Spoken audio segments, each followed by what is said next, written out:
Nggak ada jaminan bahwa satu-satunya cara untuk mensolehkan anak itu berarti ke pondok. Tidak ada jaminan. Pondok hanya wasilah. Sebagaimana lembaga pendidikan lainnya hanya wasilah. Dia bukan tujuan. Artinya, coba kalau kita perhatikan, adakah di antara para nabi dan rasul yang di pondok harus jadi soleh di pondok begitu? Mengapa saya highlight ini? Karena banyak di antara kita mengambil shortcut proses. Kita pengen langkah simple. Anak soleh, pondokin. Anak soleh, pondokin. Sehingga mengenyampingkan perkara income di rumah, kesolehan orang tua di rumah. Saya sering kali, saya di pondok 4 tahun, kemudian setahunnya jadi guru, 5 tahun di pondok. Waktu kami mengajar, kami juga sempat jadi pengurus, dan kami sering dapati ada anak-anak yang sulit diatur. Ada yang sudah berkali-kali dihukum tapi nggak kapok-kapok. Kemudian satu ketika, anak didik kami ini dipanggil sama kiainya, sama ustadz. Iya, sama kiai lah gitu ya, dipanggil. Kemudian ditelepon ayahnya. Ayah disuruh datang, kemudian ditanya. Dan pertanyaannya mengagetkan saya. Bapak kasih makan apa anak ini setiap di rumah sebelum berangkat, sebelum ke sini? Dan Bapak transfer pakai uang apa untuk anak Bapak ke sini? Artinya apa? Pendapatan ayah di rumah yang dikirim bulanan untuk anak di pondok itu mempengaruhi taat atau tidak taatnya anak di pondok.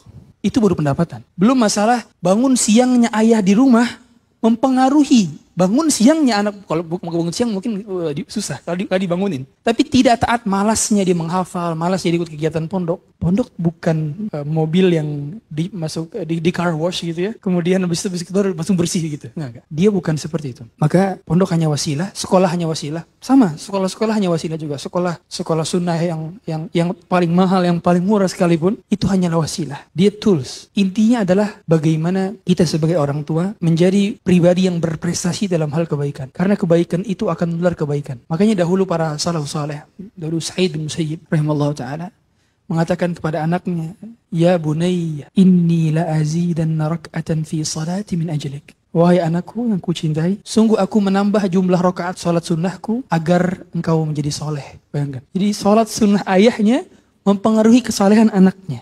Kita ingat juga bagaimana dahulu Nabi Khidir membangunkan pondasi 2 anak yatim. فَأَمَّا الْجِدَارُ فَكَانَ لِغُلَامَيْنِ يَتِيمَيْنِ فِي الْمَدِينَةِ وَكَانَ تَحْتَهُ كَنْزٌ لَهُمَا وَكَانَ أَبُوهُمَا صَالِحًا.